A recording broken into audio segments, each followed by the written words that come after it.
Hola amigos, muy buenas a todos, es un gusto poder traerles al fin un capítulo más, de una hora de miedo con otras historias de terror. Por ser estas fechas de fin de año, me ha tocado bastante trabajo y no he tenido mucho tiempo de estar buscando historias para traerles aquí, y me ha costado también un poco escribir la serie de zombies que he publicado en mi otro canal. Y con respecto a eso último, he decidido que una vez terminada la temporada 1 de esa serie, subiré todos esos episodios en este canal igual, donde serán videos especiales de 2 horas de terror, donde además tengo pensado incluir otros relatos de creación propia. Pero eso será a contar de un tiempo más adelante, ya que tampoco quiero dejar de hacer videos de 1 hora de miedo. Espero retornar pronto a la normalidad en ambos canales. Les mando saludos a Joel Alberto Zavala Hernández, Samuel Castro, Liliana García, Blackmoon85, Aurora Muñoz, y Denis Lemus. Muy bien amigos, ahora disfruten de los relatos.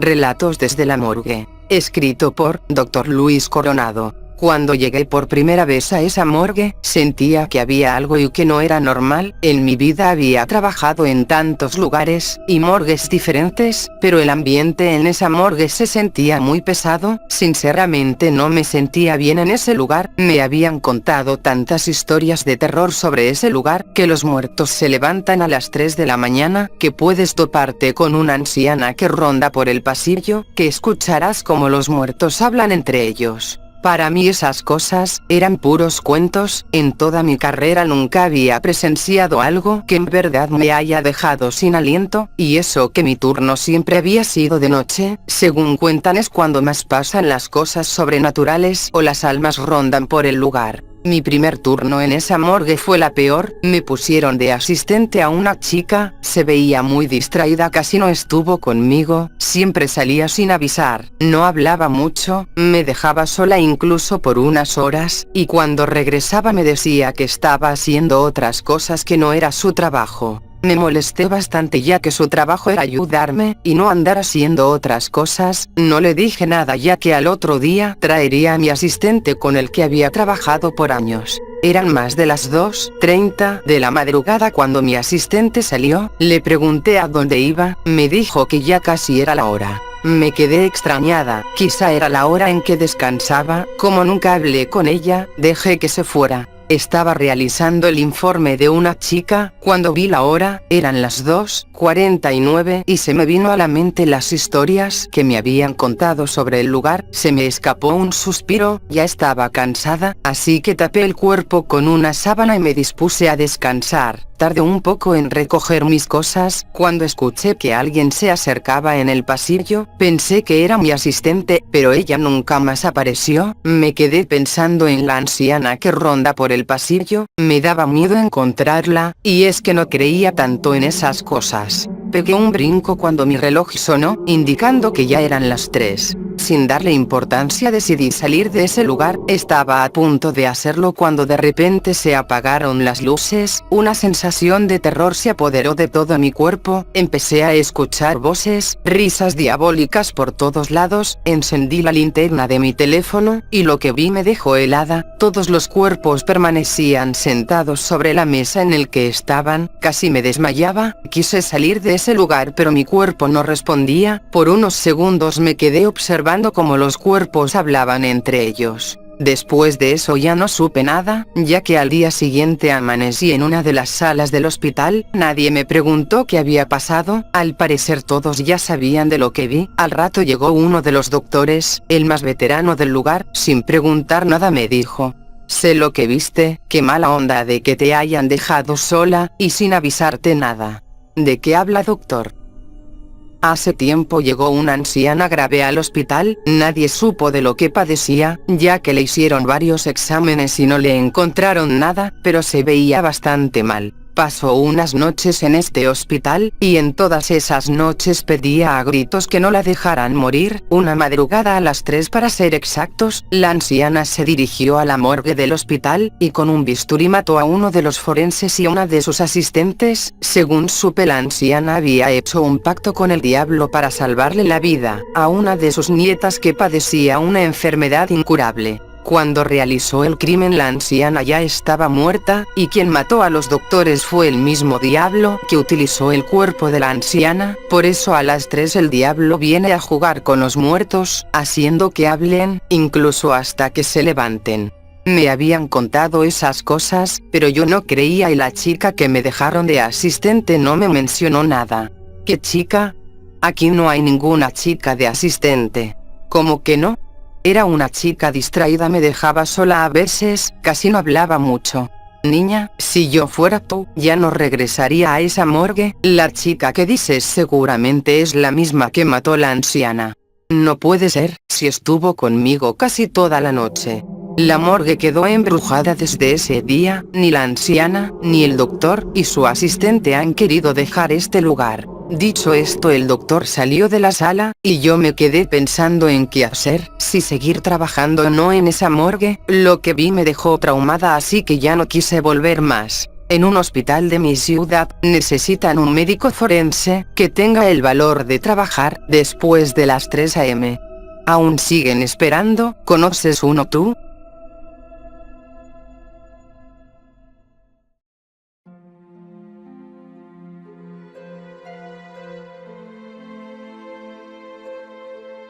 Despedida. Escrito y adaptado por Eduardo Liñán. Me desempeño como médico general en una clínica de la Ciudad de México, y he visto un sinnúmero de situaciones tristes, milagrosas y hasta extrañas en las que la razón no les halla explicación.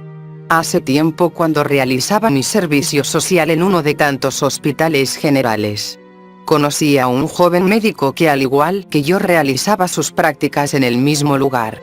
De trato amable, y de sobrado interés por el servicio, de tal suerte que mantuve una estrecha y sincera amistad con él.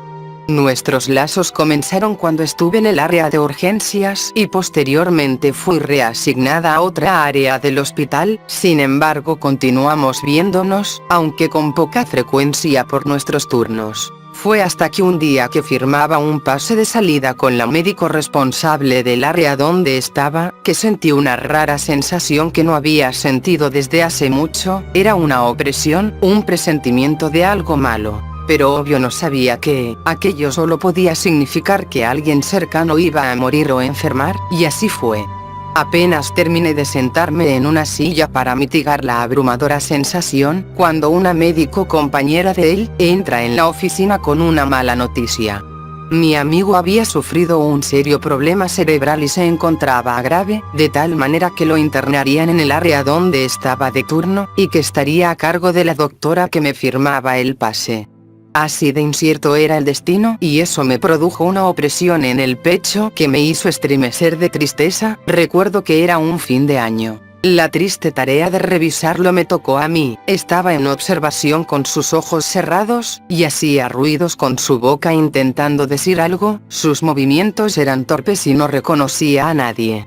El atenderlo era una tortura para mí. Sentía que me iba a derrumbar, y más porque en su condición no mejoraba. El diagnóstico era desalentador: su cerebro tenía un daño progresivo e irreversible. Al paso de 2 agobiantes semanas, un 31 de diciembre que llegaba a mi turno, me informaron que mi amigo no lo había logrado, y finalmente murió. Algo en mí se quebró, estaba abrumada, y aguanté el llanto lo más que pude durante todo el turno. Al salir, lo primero que hice fue comprarle unas flores, y llevárselas a donde lo estarían velando para darle el último adiós. Al llegar a la funeraria serían como las 2 p.m. y extrañamente no había nadie en las capillas velatorios. El lugar era muy lujoso, con muchas prestaciones para los dolientes. El estar en las salas era muy confortable y silencioso. Al estar frente a la sala donde estaba su ataúd, no evité sentir el aire helado que salía del clima, y sentí que me empequeñecía al verlo ahí. Me fui acercando poco a poco, y mientras caminaba una rara sensación me invadió de nuevo. No quería verlo tendido, pero sería la última vez que lo podría hacer. Decidí dejar las flores por un lado en un florero vacío. Era extraño, pero no había ninguna corona o arreglo como era lo habitual. Escribí una nota de despedida en un libro que había ahí para tal fin, y mientras lo hacía, un duro sentimiento de pérdida hizo que me sentara en uno de esos cómodos sillones, y lloré mi duelo. Tenía mis manos en el rostro, y pensaba en el momento que conocí a mi amigo. Recordaba, y de pronto esa visión fue interrumpida por un crujir muy fuerte. Fue el sonido de algo romperse que me alertó, y al levantar la mirada no vi nada que se haya caído o roto. Me quedé en silencio y una vez más escuché el crujido. Entonces, para mi sorpresa, me di cuenta que el ruido venía del interior del ataúd.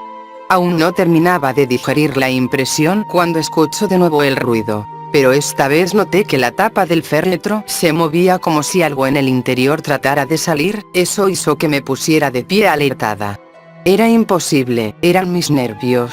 Caminé lentamente hacia el ataúd para cerciorarme, y antes de que pudiera asomarme, escuché otro ruido atrás de mí. Al voltear vi que todo estaba apagado, la cocineta donde estaba una cafetera humeando, un par de baños cuyas luces permanecían apagadas. Al principio pensé que alguien había llegado, pero solo se escuchaban murmullos en el exterior. Estaba sola. Sentí un frío que me incomodó. La sala climatizada parecía un congelador, y no podía subirle, así que me abrigué con mi saco y volví al sillón. Al darme la media vuelta, me quedé paralizada. Sentí por un momento que mis piernas no me respondían, y que de un momento a otro iba a caer ahí desmayada. Mi corazón comenzó a latir fuertemente, y sentí que se me salía del pecho. Frente a mí, parado a un lado del ataúd, se encontraba él. Mi querido amigo muerto permanecía estático, rodeado de una especie de vapor blanco que parecía envolverlo como una vestimenta etérea que llegaba hasta el piso. Su rostro era totalmente pálido, como si el color en él hubiera desaparecido y fuera un punto gris sobre la realidad. Sus enormes ojeras contrastaban con un par de ojos grises que se hundían en las cuencas de su cabeza.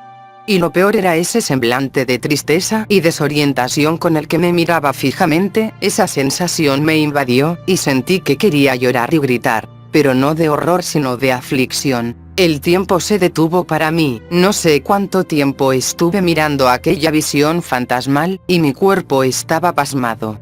Sentí deseos de desmayarme, tirarme al piso, o salir corriendo, todo al mismo tiempo. Tenía un conflicto interior al tratar de controlar mi terror, la impresión y la ansiedad de no saber qué hacer. Pasaron unos minutos, y unas voces a mis espaldas hicieron que reaccionara de inmediato y volteara a ver de dónde provenían.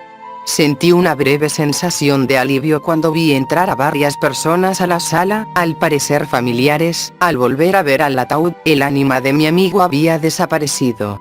Luego de dar el pésame a los familiares, poco a poco se fue llenando el recinto de personas. Estuve unas 2 horas en el lugar hasta que me marché a mi casa. Fue el peor fin de año de mi vida. Estuve de guardia en el hospital, y al salir quería descansar. Eran las 2:30 am, y apenas entré en mi habitación de nuevo, me invadió esa sensación de intranquilidad, y mi mente rememoró lo que había acontecido en la funeraria, y desperté, en medio de la obscuridad, y en el frío tremendo de mi cuarto. Y de nuevo estaba parado frente a mi cama, observándome con el mismo gesto de desconsuelo. Estático, y con la misma vestimenta etérea. El borrón de la realidad que emanaba de él no me causó tanta impresión como la primera vez, solamente se presentaba y con la misma desaparecía. Así estuve como por 3 meses, sintiendo su presencia y a veces presentándose ante mí. En el hospital no había diferencia, a veces lo podía ver caminar entre los pasillos, apresurado, como si en realidad estuviera vivo, e hiciera lo que cotidianamente hacía: revisar sus pendientes y atender enfermos. A veces notaba que se paraba atrás de mí, o de los médicos encargados, como si en realidad estuviera atento de los procedimientos. Todo lo anterior estaba volviéndome huraña e intranquila. Siempre tuve una condición para ver o escuchar cosas, pero jamás ver literalmente el ánima de una persona materializarse como lo hacía mi amigo muerto. Era agobiante verlo a casi todas horas, y en cualquier sitio. Desesperada y sin saber qué hacer, pedí ayuda para ayudarle a descansar en paz. Unas personas que se dedicaban a estas cuestiones me dijeron que lo primero que debía hacer era aceptar su muerte y le dejara de llorar. Era cierto, lo hacía casi a diario, como llamándolo y deseando que estuviera conmigo. Después, durante la noche, encendí una veladora blanca e hice una pequeña oración en la que me despedí de él y le dije que necesitaba que descansara en paz, que de verdad me dolía su partida, y le prometí que lo recordaría por siempre y que lo llevaría en mi corazón. Esa misma madrugada de nuevo lo volví a ver, parado frente a mi cama, silenciosamente, y luego de un rato de verlo, me di cuenta en que su rostro no había ese gesto de angustia, en cambio se veía tranquilo. Luego de unos segundos, se desvaneció ante mis ojos. Nunca más lo volví a ver en mi habitación o en el hospital, y siempre lo recuerdo con mucho amor y nostalgia.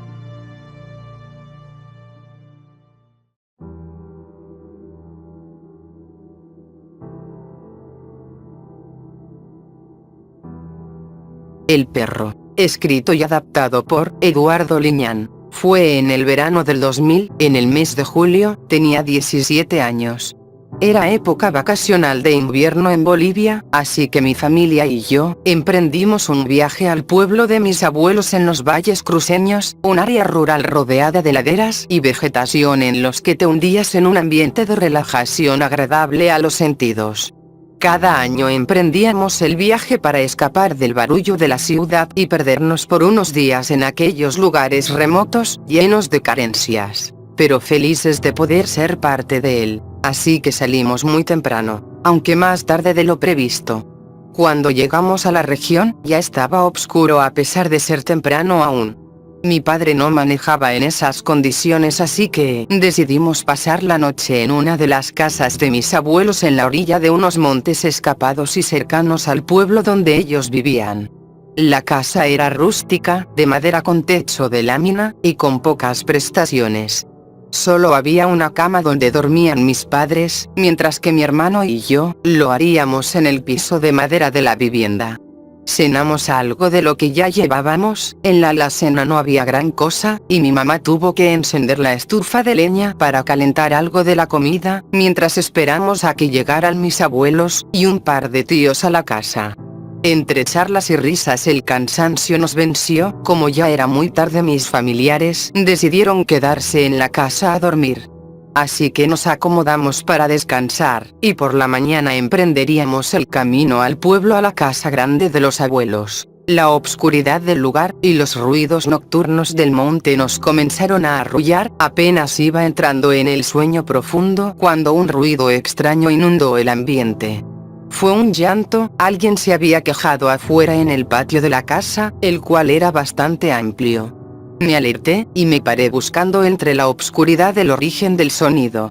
No fui la única, mis papás también se alertaron, y mientras mi padre miraba por la rendija de la ventana hacia el exterior, mi mamá exclamó: ¿escucharon eso? Tanto mis abuelos, mis tíos y yo contestamos al unísono y susurrantes que sí habíamos escuchado, y nos quedamos en total silencio. Luego de un rato se volvieron a escuchar los llantos, pero esta vez eran más fuertes, y eran lamentos de dolor, de una mujer a la que le estaban causando algún daño. Algo raro porque no había vecinos a la cercanía, solo nosotros estábamos ahí.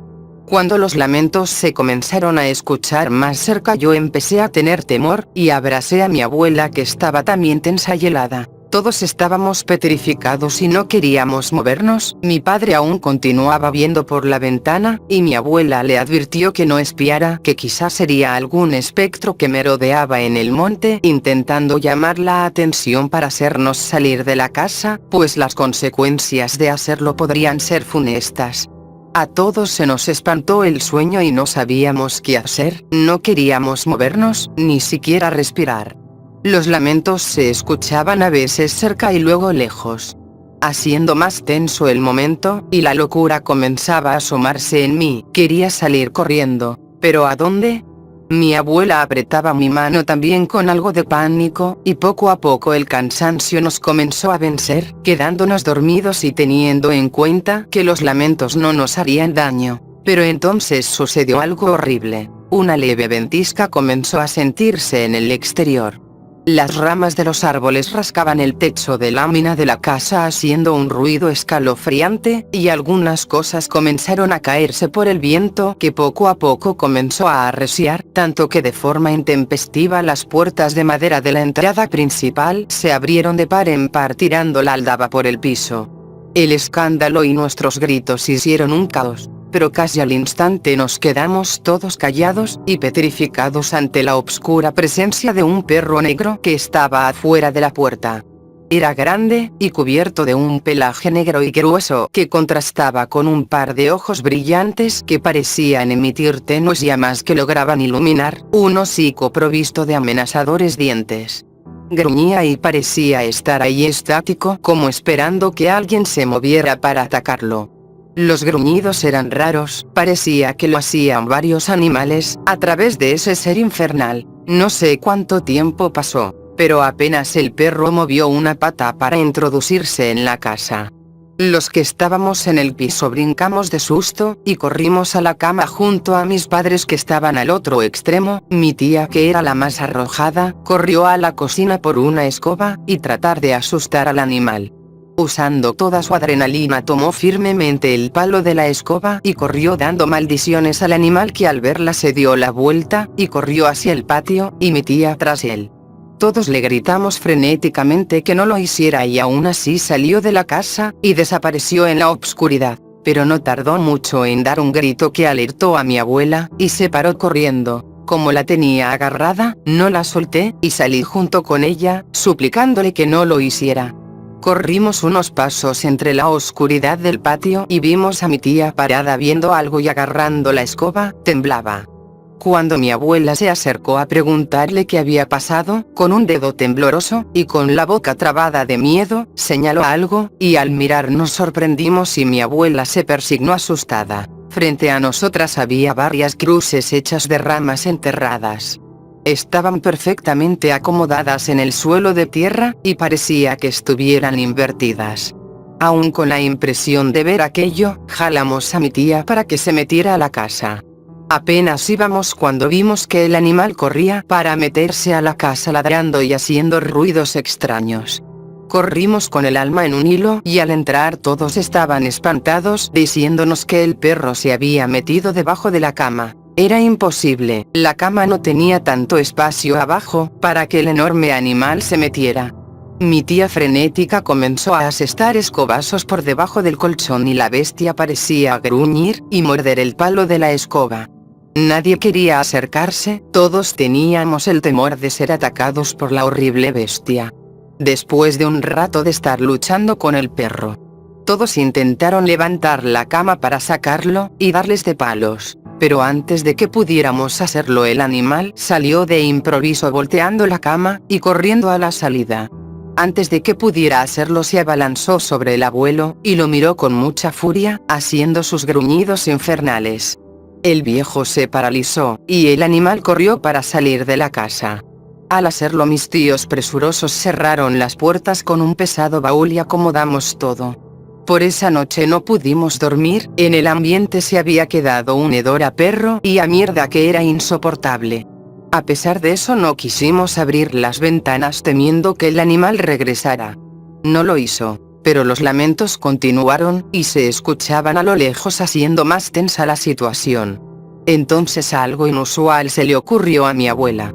Ella decía que las ánimas y los entes no soportaban el hedor humano como los orines o el excremento, así que en un acto desesperado se orinó en un vaso y regó el contenido en la puerta y ventanas. Por extraño que pudiera parecer, funcionó, y los lamentos, además de los gruñidos, fueron desapareciendo mientras avanzaba la noche. De algún modo amanecimos dormidos. Todos estábamos espantados, y más mi abuelo, que quizás se llevó la peor parte al ver de cerca al perro infernal. Nuestras intenciones de quedarnos se vinieron abajo al ver las cruces enterradas en el patio y las pisadas de las patas del perro. Estábamos aterrados, y llenos de un espanto tan terrible que todos enfermamos de la panza. No lo soportamos, y ese mismo día regresamos a la ciudad. Nadie mencionó nada del hecho durante el trayecto, un silencio incómodo gobernó durante el regreso, y al llegar a la casa, Cada quien se encerró en sus habitaciones sin la intención de salir.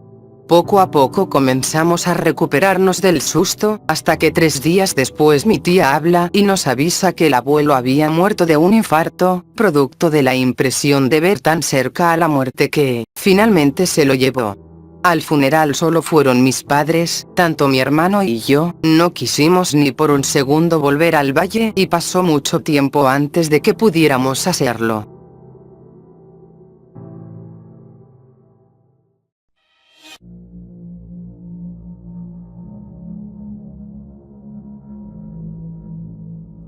Necromante. La maldad irracional del hombre, y la muerte. Escribo esto con dolor en el corazón, pero acepto que los motivos que me llevaron a esto no podrían ser entendidos por una persona que se diga a sí mismo racional, pero ¿por dónde empezar? Por el principio de mi vida, supongo. Nacido en clase media baja, mis padres trabajaron para sacarme adelante, mi madre una mujer fuerte y trabajadora, y mi padre un hombre un tanto vividor con amantes. Eran ambos mundos alejados de mí, mi infancia no fue muy sorprendente, nací en una ciudad capital de algún estado, apenas existente para todo un país si se menciona en las noticias. Si no es por eso, el estado parece que ni existe. Mis padres acordaron no dejarme salir a jugar con otros niños, debido a que decían que me echarían a perder, puesto que crecí en un seno familiar con doble moral, mi abuela me restregaba los mandamientos cristianos todos los días, pero mi padre dejaba a sus amantes entrar a la casa. Mi madre trabajaba día y noche, todo hizo crecer en mí una angustia con combinación de apatía. Mi vida era una prisión en una casa grande de 2 pisos, la casa en su momento fue la más grande en toda la colonia. Días, tardes y noches frente a mi ventana, veía los trenes del ferrocarril ir y venir a los talleres de reparaciones, y para llegar a la estación de autobuses había que brincar vagones de trenes con contenedores enormes. Las plataformas o grandes pipas de sabe Dios qué. Mi vida era un encierro, yo era prisionero de la casa de mis padres, yo era quien a cierta hora iba y venía, y a veces si me portaba bien, me daban unos pesos para jugar en las maquinitas. De allí y de donde quizá conocí mi único gran vicio. Pero pese a que solo podía salir por escasos periodos de tiempo, no conocía a nadie en mi colonia. En la escuela fui víctima de bullying, pero no recuerdo nada grave, solo bravetas y juegos tontos. Ni siquiera recuerdo golpes, porque esos ya los conocía, pero no de mis compañeros, sino de mi padre. Quizá el recuerdo más vivido que tengo de mi padre, es uno que parece un sueño, curioso. Yo corro a la casa de mis abuelos, meto la mano a la puerta que tiene las ventanas, allí están mis abuelos viendo la tele, me ven y no saben qué sucede. Mi padre llega a toda prisa, y para mi mala suerte está cerrada con seguro. Lloro y pataleo, pero mi padre me alcanza, siento sus golpes y soy arrastrado a la oscuridad. Mi abuela corre abriendo la puerta, mi abuelo lleva algo en las manos, no sé qué es, parece algo brillante, una navaja o una pistola. Pero yo soy consumido en la oscuridad. Otro recuerdo que tengo, es que mientras jugaba en el borde de la cama mi madre me dice que me ponga quieto, yo solo juego saltando, de pronto ella dice que me voy a golpear, la ignoro, pero de pronto pierdo el balance y caigo. Me pego de pura frente en los barrotes de la cama, paso horas o minutos llorando con una bolsa de hielo en la cara. Llega mi padre y me ve. Pregunta a mi madre por mí, pero parece no importarle. Con el paso del tiempo me compran una Super Nintendo, la consola que me daría años de entretenimiento aunque solo tuviese 2 juegos. Mi padre siempre tuvo carros, motos y otros vehículos, en los que pasaba más tiempo que conmigo. Yo tenía mi videojuego, ese era mi mundo, pero la oscuridad era real. Cuando mis padres salían de casa y no llegaba me daba mucho miedo salir al baño, afuera de los tristes cuartos en los que vivíamos había un guayabo que daba mala espina. No salía, porque de alguna forma sabía que allí había algo, le gritaba a mi abuelo a que me acompañase, pese a que vivía a varios metros de mi casa. Da la casualidad que mi abuelo subía a ese árbol a cortar guayabas y venderlas. Sacaba así su dinero, y de ahí me daba mis domingos. Ese buen árbol quizá tenía un lado oscuro. Mi abuelo subió a ese árbol a cortar guayabas, cuando se partió una rama a la mitad, mi abuelo quedó bajo la rama cubierto de extrañas arañas monstruosas y todo frente a mis ojos. Corrí a despertar a mi padre, no era más allá del mediodía, le dije lo acontecido, y me ordenó no salir de la casa. Más tarde se empezó el ritual fúnebre. Mi padre estaba destrozado, mi madre me dio la noticia, una semana después mi padre cortó ese árbol de raíz con uno de sus amigos. Así pensó él se acabaría todo. Aquello no fue más que un brutal principio, mi padre murió a los meses en accidente de carro, se habría volcado en el carro, y le habría roto el cuello matándolo de inmediato. Debido a estas circunstancias mi madre y mi abuela debieron mudarse de casa, los temores de dinero, necesidad pensaban a esa familia que fue la mía, pero algo sí recuerdo que lloré en el funeral de mi abuelo, pero no en el de mi padre. Llegué por fin al lugar citado aquella noche fría de diciembre, llevaba una van sin nada adentro, mi patrón me había llamado, debía de deshacerme de 2 cuerpos. En el rancho de San Isidro, fui recibido por los hombres de mi patrón, aunque siempre había ánimos de fiesta. Ese día había algo anormal en el ambiente, puesto que cuando llegué encontré la escena clásica, un hombre torturado, desnudo, sin lengua y sin ojos. La piel del rostro había sido arrancada, a un lado yacía una jovencita, quizá novia del occiso. Edwin, al fin llegas, exclamó el patrón. Llévate a estos 2, como te lo prometí, la joven está intacta. Yo la observé fijamente, era hermosa, pero con golpes y llena de lágrimas, le bajé los pantalones y le observé las piernas. Te lo prometí, es virgen, nadie la ha tocado. Yo ascendí, llevé al cuerpo a la van, los hombres del jefe llevaron a la muchacha al vehículo. Cuando la subí, los hombres de él se preguntaban qué haría con ella. No hubo respuesta. Subí a la van y conduje hacia la ciudad de la miseria. Mientras conducía, la muchacha se me acercó lo más que pudo por las ataduras. No me mates por favor. Yo la observé. No lo haré, te desamarraré si prometes portarte bien, ella asintió, de modo que paré, la desamarré, y la dejé estar de copiloto. ¿Qué vas a hacer conmigo? Yo sonreí, paré en un McDonald's, pedí 2 combos de hamburguesas, de allí me la llevé a un autocine, que en realidad era un tonto proyecto del gobierno para verle la cara a la gente, donde transmitían películas viejas, y vendían dulces y golosinas a sobreprecio. Allí la tomé y la abracé, mientras Mauricio Garcés enamoraba a una joven en la película proyectada. Te voy a proteger de ahora en adelante, pero no debes traicionarme, le advertí mientras agarraba los pechos voluptuosos de ella. Lo prometo, dijo sumisa, y fue entonces que procedí a violarla, donde ella no se negaba pero tampoco era que lo disfrutase. Al término de la función llevé la van a la vieja casa de mis abuelos y mis padres, ya todos muertos. Metí la van en la cochera mientras los perros ladraban, y con ayuda de la joven bajé el cadáver de su novio y lo llevé en carretilla. Lo metí a mi cuarto de experimentos, ella me dijo que iría al baño y yo se lo señalé, pensé que trataría de escapar, pero en vez de eso regresó corriendo con el pantalón abierto asustada. Un monstruo. Gritó ella, yo la observé con suma diversión y observé al monstruo. Ahí estaba Harry, con la expresión de muerto de siempre, pues estaba muerto, su rostro partido en 2, el cuerpo lacerado y gris con mirada y expresión vacía. Harry abrió la boca, su cabeza se partió en 4 y gruñó. Aquellos dientes de sierra resultaban amenazadores, pero yo lo empujé. Quieto, está bajo mi protección. Harry gruñó, y se marchó. Yo seguí en lo mío. ¿Qué era eso? Me preguntó la joven. Un guardián. Le contesté, ella empezó a ver el cuarto, la cama de cadáveres, los libros, tomos, y las repisas con mis muestras favoritas. Ella retrocedió asustada, se orinó encima, estaba muerta de miedo. ¿Qué es este lugar? Yo sonreí. Lo llamo Exeter, el camino al infierno, vístete, le entregué su nueva ropa, ella observó la ropa, era la clásica vestimenta de cuero de una esclava sexual, ella lo dudó, no quería, pero al ver a Harry tras la ventana observarla obedeció, con el cuerpo inerte de su exnovio en la cama procedí a amarrar el cadáver, ella desnuda observaba mis acciones. Tomé un frasco de mi repisa, y me coloqué los guantes, saqué del frasco al ejemplar número 2. Ella me observó metérselo a la boca de su novio, a ella le dio asco cuando esa pequeña vejiga empezó a latir, el espécimen tardó unos minutos muy largos. Pero al final como siempre, despertó, a ese nuevo ser necrófago lo llamé Harry 2, ante la mirada de horror de la muchacha.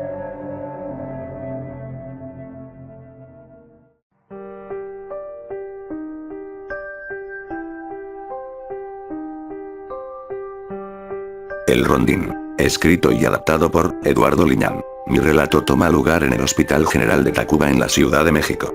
Fue a inicios de este año, yo me desempeño como guardia de seguridad del hospital y una de mis responsabilidades es hacer recorridos por todo el hospital y revisar varias cosas.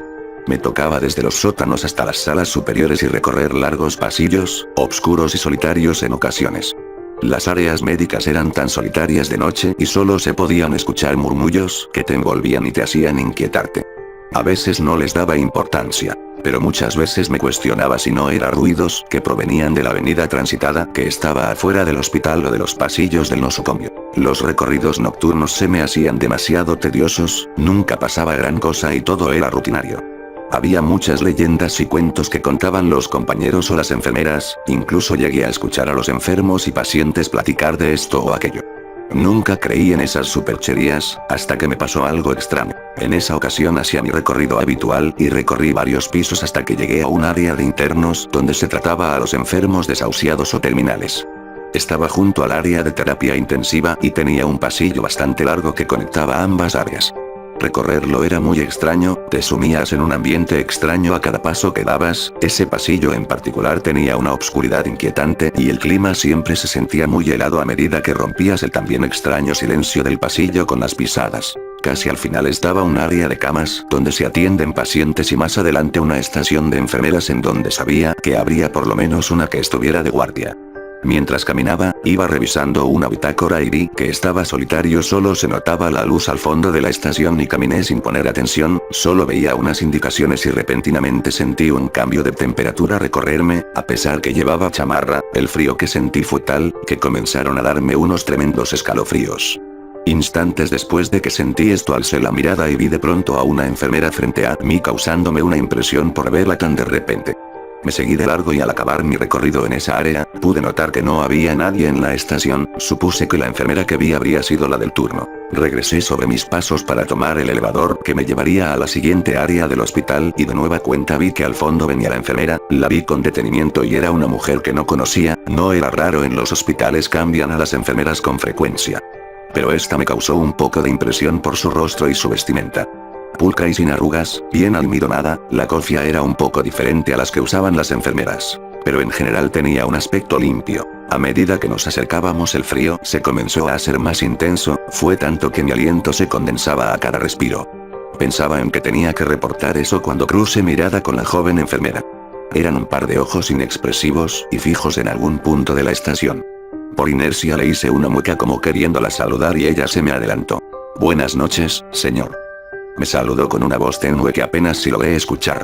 Buenas noches, señorita, le respondí, mientras me estremecía el frío. Mientras caminaba, se alejó unos pasos de mí y entonces me di cuenta de algo en lo que no había puesto atención. La enfermera no hacía ruido al caminar. Casi instintivamente volteé para ver a la joven, en efecto tras esa pulcra imagen de la enfermera dedicada a sus pacientes había un escalofriante detalle. No tenía piernas. Un repentino escalofrío me recorrió por todo mi cuerpo al tiempo que mi rostro se quedó paralizado al ver que esa amable señorita levitaba por el aire sin tocar el piso. Esa parte donde debían ir las piernas se veía como un borrón en la realidad, iba lento y directo hacia la oscuridad del pasillo en donde estaba el área de camas. No sé cuánto tiempo pasó hasta que la aparición desapareció a lo lejos perdiéndose de vista. Apenas iba a reaccionar cuando una voz conocida me alertó y volteé para ver quién me estaba hablando. Era una de las enfermeras del turno, su rostro denotaba miedo y preocupación. Con su frágil y entrecortada voz me preguntó: ¿viste esa cosa? Dime que la viste, dijo con voz alterada. Sin saber qué responder le dije que si había visto algo extraño, pero que no sabía explicar qué era. Sin demora corrimos hacia el cuarto donde estaban los monitores del circuito cerrado para verificar que nuestros ojos no nos engañaban. Luego de revisar durante un rato por fin pudimos ver una imagen, en ella se veía como en una de las puertas de los desahuciados esa aparición se metía a la habitación atravesando la puerta o desapareciendo frente a ella. Fueron solo unos segundos que logramos ver eso y aún ahora que lo pienso me da escalofríos. Las demás cámaras no lograron captar nada por lo oscuro del lugar, pero con esa pequeña y borrosa imagen nos dimos cuenta que no habíamos estado solos. Luego de meditarlo un rato y vernos entre sí determinamos que eso era la aparición de la planchada. Espíritu errante que vaga por los hospitales atendiendo enfermos.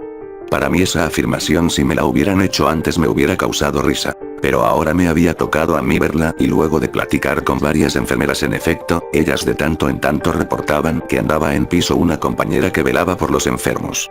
Nunca más quise tener el turno nocturno, tenía el temor de que la planchada se me apareciera de nuevo.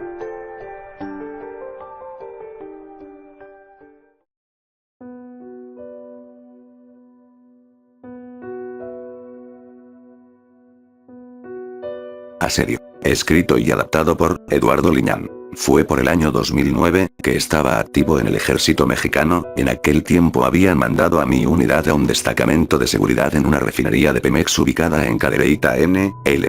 Éramos en total 30 efectivos que llegaríamos a relevar otra unidad de apoyo que venía de otra región del país. Nosotros pertenecíamos a un batallón de infantería local y llegamos casi de inmediato de recibir la orden. Al llegar al inmueble comenzamos a montar el puesto de vigilancia y hacer un reconocimiento del lugar.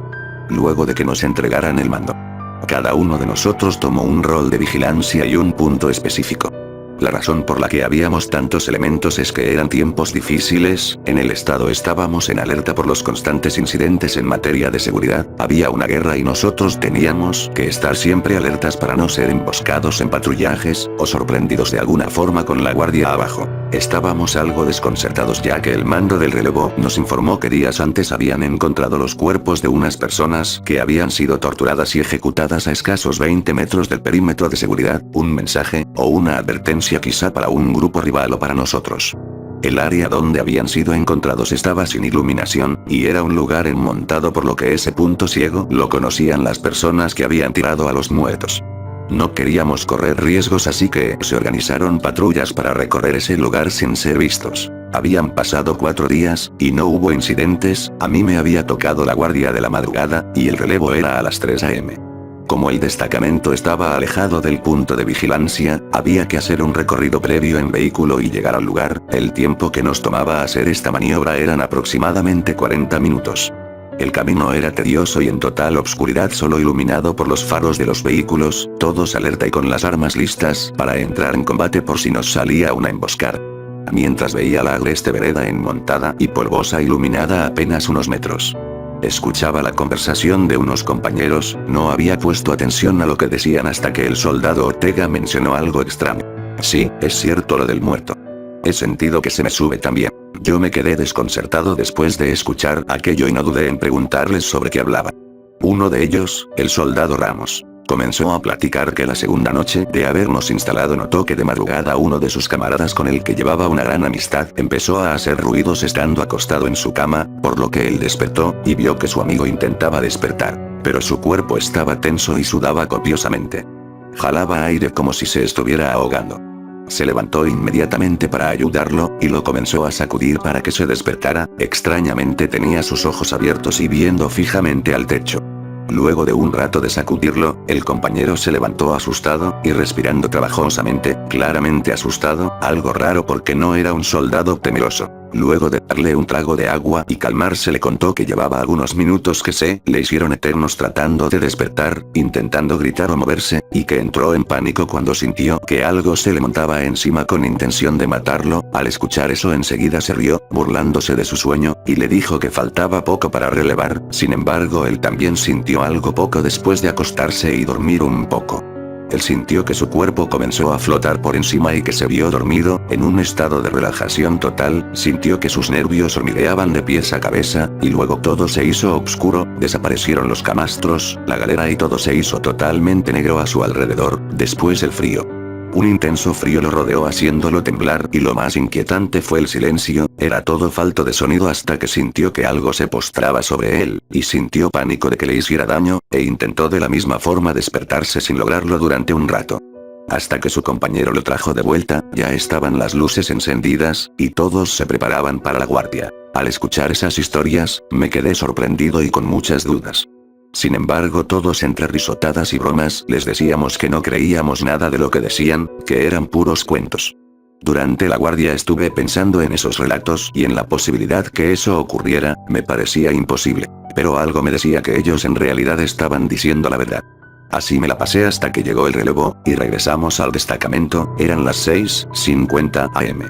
Apenas estaba clareando, y dejé el armamento y comencé a quitarme mi equipo para descansar, pero esa idea de la subida del muerto me inquietaba. No quise pensar más, estaba cansado, y me acosté con el uniforme y las botas puestas.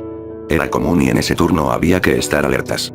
Apenas acomodé la cabeza en la almohada y mi cuerpo comenzó a tener un estado de relajación inusual, comenzó a pesarme, sentí que se hundía en el colchón y luego un extraño zumbido que se mezclaba con los sonidos de la mañana.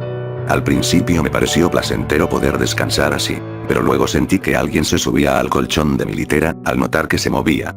Todos mis sentidos se alertaron al sentir eso, sentí que estaba en peligro, y acostumbrado a eso abrí los ojos solo para ver que en realidad el horror que estaba frente a mí era real. Una sombra negra, una mancha oscura sobre la realidad estaba ahí, frente a mis ojos, intentando subir a mi litera. Lo único que no era negro eran un par de ojos brillantes que parecían emitir una luminiscencia roja. El pánico que sentí al ver que le faltaba alzar su otra pierna para estar totalmente encima de mí hizo que mis extremidades pesaran, no podía moverme, hablar o gritar, empecé a temblar. Mi único pensamiento era poder mover al menos un brazo para alcanzar mi bayoneta en el pecho. Pero era imposible, no podía moverme un solo centímetro. De alguna forma y con un esfuerzo sobrehumano, logré levantar un poco la cabeza, pero esa cosa se acuclilló sobre mi humanidad y pegó su rostro sobre el mío, mirándome con ese par de ojos que reflejaban la muerte. Enseguida la pesadez regresó, y mi cabeza se sumió sobre la almohada y aquello sobre mí, el ruido que emitía eran zumbidos que se hacían intensos cada vez que se acercaba y me miraba con detenimiento. Quise luchar, quise poder moverme. Pero era imposible, no sé cuánto tiempo pasó en esa posición y a pesar de que podía ver la luz de la mañana, y el sol reflejado en la pared, aquella cosa parecía no inmutarse por nada, de alguna forma empecé a luchar contra mi temor, e intenté relajarme. La sensación de indefensión nublaba mi pensamiento, y empecé a razonar que todo eso no era lógico, o real, simplemente no debía estar pasando. Luego de tener esa idea aquello negro simplemente se fue escurriendo lentamente hasta desaparecer de mi vista, y luego de un rato sentí que la movilidad regresó a mí, me levanté enseguida y empuñé mi bayoneta con las manos temblorosas, y mis ojos bien abiertos, el terror aún anidaba mi corazón y mi mente, lentamente me fui asomando por un lado de la cama para ver que aquello no estuviera ahí. Sentí alivio cuando vi que no había nada, todos los compañeros dormían, y la mañana estaba soleada. Lloré, sentí una impotencia, y un temor horribles que me hicieron llorar desconsolada y calladamente, mientras me acostaba de lado, y aferrado a mi cuchillo, quise por un momento tener una breta debajo de mi almohada para sentirme seguro. Pero intuía que eso no serviría de nada si no podía moverme. ¿Cómo luchar con aquello? Pensaba. Todo lo anterior hizo que mi cordura y mi valor se vieran mermados, sentía miedo y me sentía totalmente indefenso, ante algo que no le encontraba explicación. Durante los momentos en los que apenas podía dormir, estaba alerta, y eso fue debilitando mi mente y mi espíritu, de algún modo logré controlarlo y lo dejé pasar. Afortunadamente no volvió a ocurrir ese evento, y me tranquilicé. Sin embargo supe que a los demás soldados les estaba ocurriendo lo mismo. Gradualmente todos fueron afectados por los mismos síntomas, y por la misma presencia en diferente modo, pero con la misma sensación de terror e indefensión. Fue tal el ataque de este ser en la tropa, que un día se reunieron varios soldados con el comandante para platicar su experiencia y la sospecha de que algo sobrenatural, o no humano estaba pasando en la galera. Dada su insistencia y el temor que se reflejaba en los compañeros, el comandante tomó la decisión de que aquellos que quedaban de guardia en la armería, se dieran rondines a los dormitorios para revisar si algún compañero no estuviera haciendo ruidos raros, o comportamientos extraños durante su sueño. La orden era despertarlo de inmediato y asistirlo en lo que necesitara. Al parecer aquella orden dio resultados, porque de tanto en tanto pasaba algo extraño, así duramos varios meses en ese lugar y sucedieron eventos inexplicables mientras duró nuestra guardia. Tanto en la refinería como en las inmediaciones era común ver y percibir cosas que salían de toda lógica y proporción, eventos no humanos se dieron lugar durante ese periodo y es algo que hasta la fecha me llena de inquietud. Después de mucho tiempo di mi baja en el ejército, y me quedaron estas experiencias inexplicables.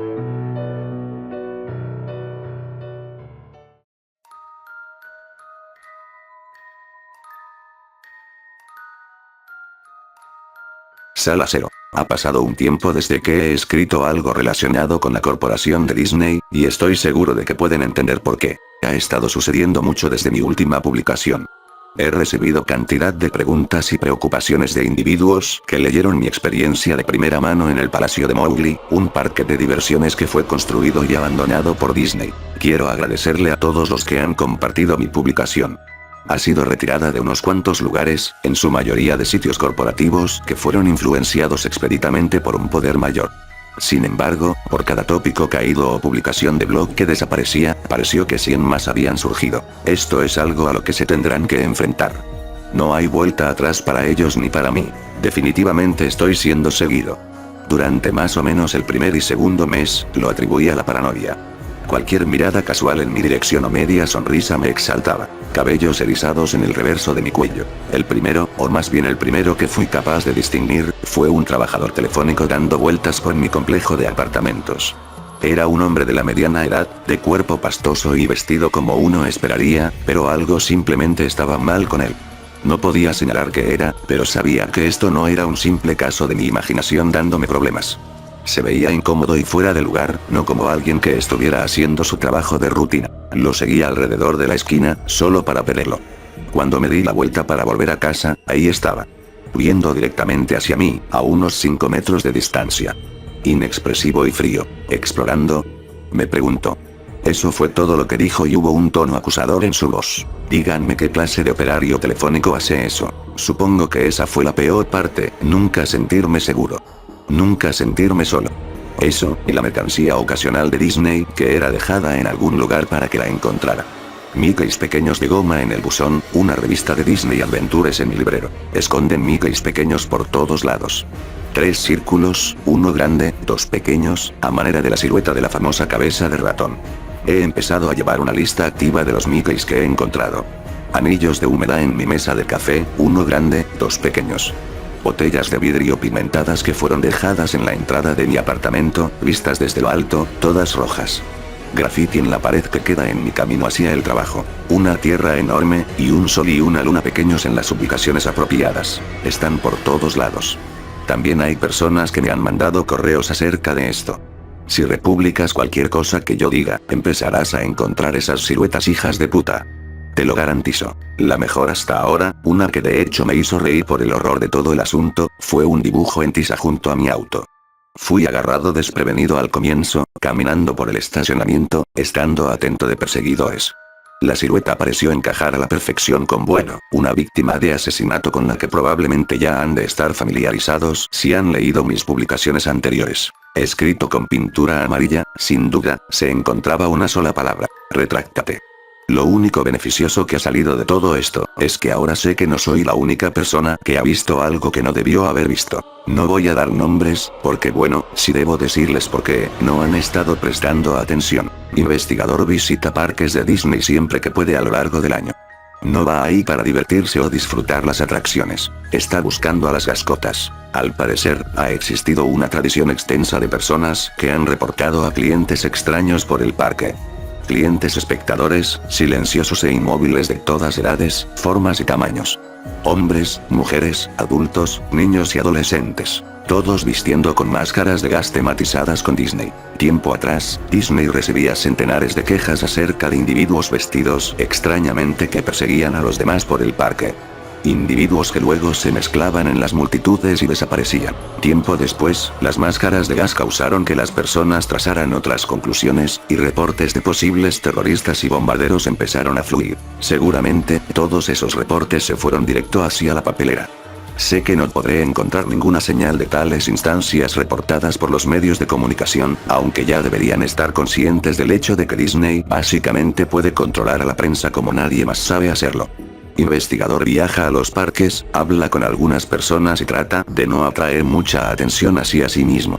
Solo les pregunta a 3 o 4 familias si han visto a sus amigos, quienes están vistiendo con máscaras curiosas. Aún está por ver a una mascota personalmente, pero, en una ocasión, un niño lo orientó hacia Frontier Town. A medida que se precipitaba a través de la multitud, escuchó una única voz por delante, gritando: «Mami. Yo también quiero una máscara de aire de Goofy». Un conocido, a quien llamaré Salvavidas, trabajó en un parque acuático de Disney desde 2001 a 2003.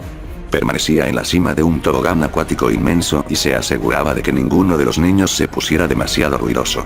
Dejaba pasar a los niños, uno a la vez, diciéndoles una y otra vez que tuvieran cuidado, que mantuvieran sus brazos adentro, y demás. Un día, según lo cuenta, un niño gordo se introdujo en el tubo y no salió por el otro extremo. Salvavidas mandó a 2 o 3 niños después de él. La atracción se mueve de forma lineal, así que naturalmente se esperaría que si el gordito se quedó trabado, los niños que lo siguieron también se quedarían atascados. No fue así. Solo el niño grande desapareció. Todos los demás salieron por el otro extremo, gritando de alegría y salpicando como si nada estuviera mal. Salvavidas clausuró el tobogán, muy para la irritación de los niños esperando. Antes de que pudiera finalizar con alguno de los procedimientos estrictos de Disney y Splash, el gordito salió al fin. Los miembros del personal sacaron al niño del agua.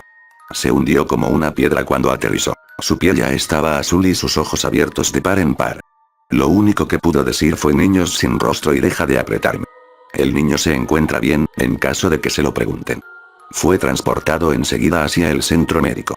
Cuando se le pidió a Salvavidas que abriera el tobogán de nuevo, hizo una gran escena acerca de cómo no era seguro. A pesar de sus quejas, fue amenazado con ser despedido y abrió el tobogán de nuevo a regañadientes. A partir de ese punto en adelante, estuvo más atento de los niños. De vez en cuando, salían en el orden equivocado. Aunque nunca tan aturdidos como el niño gordo, siempre tenían una mirada vaga de preocupación, un estupor parcial de ensueño que parecía como si estuviesen tratando de discernir cuál era la realidad. Leí sus correos con el mismo tipo de inquietud que ustedes pueden estar sintiendo en este momento. Quería que él compartiera su propia historia, pero, al final, no quiso exponerse a sí mismo de esa forma.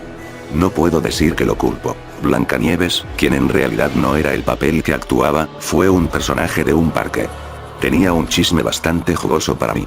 ¿Saben lo que pasa cuando un empleado disfrazado cae muerto dentro de su traje? Es decir, que un momento se esté tomando una fotografía con el pequeño Jimmy, y al siguiente haya tenido un derrame fatal. Una segunda mascota disfrazada del área se tiene que sentar con el cadáver en una banca y esperar a que el tinturero designado llegue para llevarse el cuerpo de forma discreta. Mientras tanto, los clientes no tienen idea de que se están sentando junto a un cadáver para las sesiones de fotos. Siéntanse en la libertad de revisar sus álbumes de fotos para este punto. Eso fue malo, pero otro individuo, conserje, se salió por completo de las escalas de terror. Disney World, y probablemente otros, fue construido con una serie de túneles subterráneos justo debajo de nuestros pies. Un total de 3 pisos.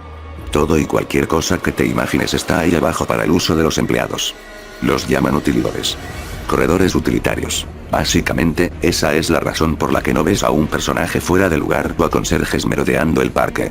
Entran y salen por medio de puertas ocultas, y viajan por una ciudad encubierta sobre la cual estás caminando. Conserje me relató algo que podría ser de conocimiento general, pero de cualquier forma fue novedad para mí. Walt Disney hizo que construyeran numerosos apartamentos dentro de sus parques.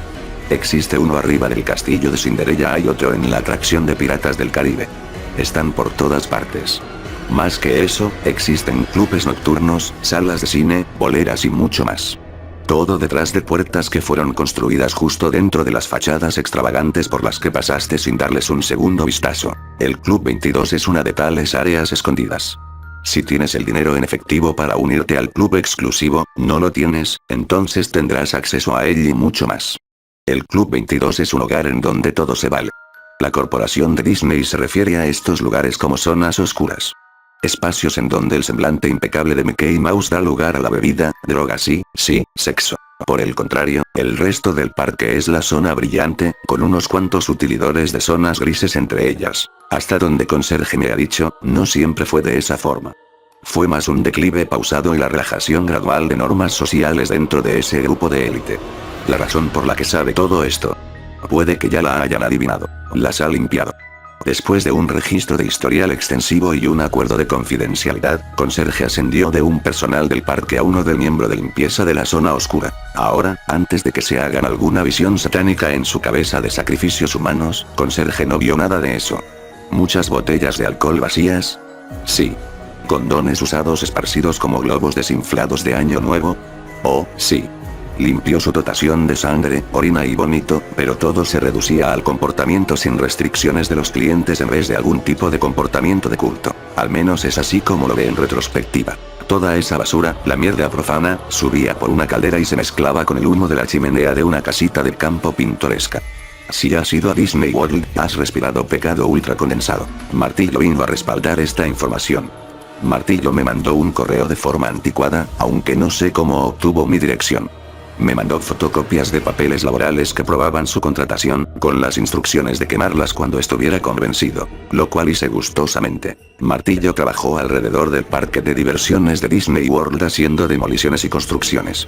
En cierto punto, se acercó a su superior por algunos planos de construcción extraños. Había un área amplia y rectangular desmarcada en los planos generales, más o menos del tamaño de un supermercado. El área había sido dejada sin un nombre y solo contenía las palabras no excavar. Su superior no solo estaba a oscuras, sino que fue dejado a oscuras jodidamente a propósito. No quería hablar de ello, no quería saber de ello y terminó la conversación con ese espacio fue dejado en blanco adrede. Martillo no lo comprendía.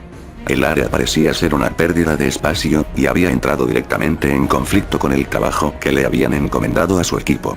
Comenzó a tantear el área en su tiempo libre, solo encontrando una puerta de metal en ruinas y grandes cantidades de concreto poco más allá. Era el equivalente de un supermercado de piso gris vacío. Poco después, Martillo comenzó a divisar gascotas en las multitudes. A diferencia de todos los demás reportes, esas personas, esas cosas se quedaban en vista plena del sujeto.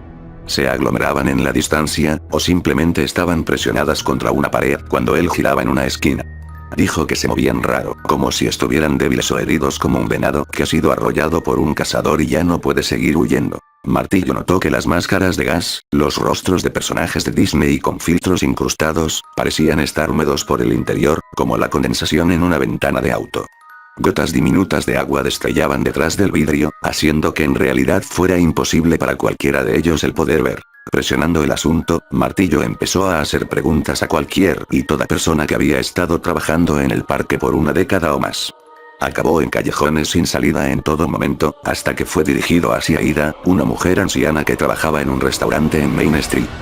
Había estado ahí desde hace mucho tiempo atrás, y aunque nadie tenía los cojones para preguntar directamente, todos sabían que Ida tenía multitud de historias terribles que contar. Martillo le preguntó acerca del espacio vacío, luego acerca de los clientes con máscaras de gas, y al principio pensó que iba a recibir las mismas negativas que había estado recibiendo hasta entonces.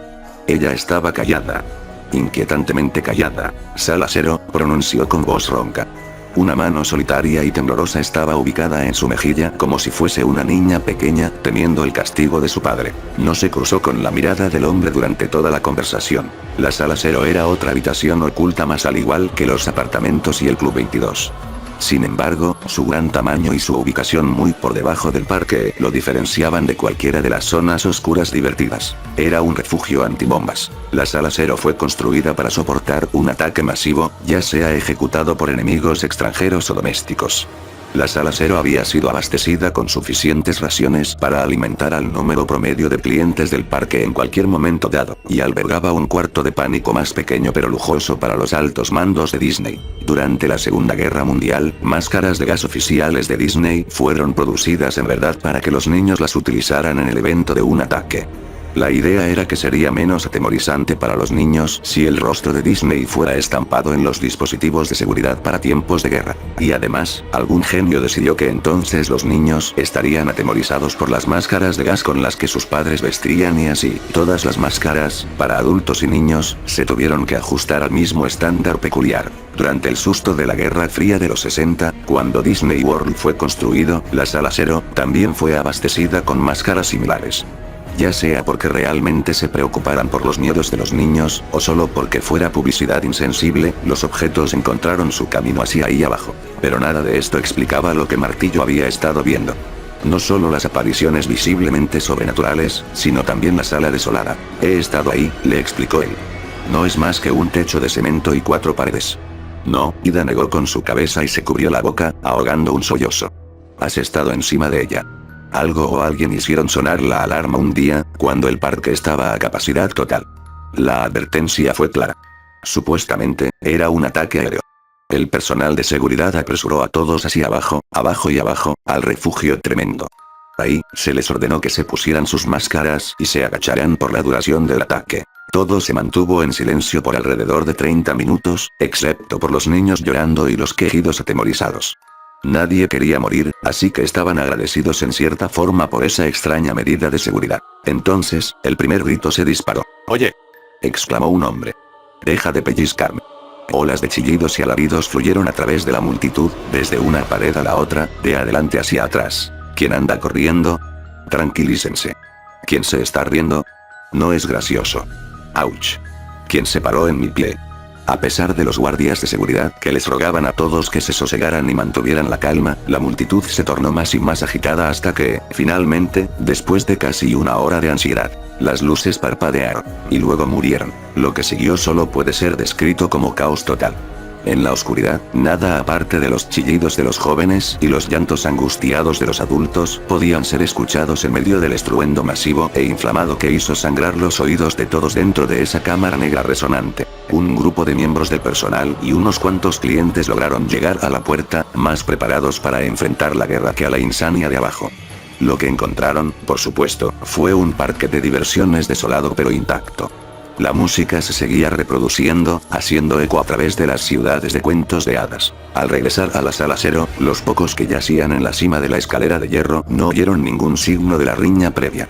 Solo había silencio. Fue Ida quien descendió por la escalera a pesar de las súplicas de quienes dejó arriba. Se acercó a las puertas reforzadas, ahora empapada en oscuridad y solo escuchando el zumbido en sus oídos. Una única voz provino de la negrura. El eco hizo que fuera imposible discernir si el tono rasposo y burlesco estaba al final del refugio antibombas o si estaba justo enfrente de su cara. Cierra la puerta, cariño. Estás dejando que se escape el frío. Dominada por el terror, hizo justamente eso. En cuestión de días, el establecimiento entero, refugio, escalera, todo ello fue cubierto con metro sobre metro de cemento. El sistema de ventilación y los generadores encima de su techo fueron removidos, creando el gran espacio vacío. Todos aún siguen ahí abajo, le dijo Ida a Martillo. Ahí abajo con quien quiera que haya sido eso. Puede que hayas notado que he usado el nombre de Ida. Desafortunadamente, falleció poco después de haber contado su historia. Caída accidental luego de haberse levantado de la cama para encender una luz. Tan devota a la compañía, reportó el periódico, que hasta su habitación entera estaba cubierta con siluetas de Mickey.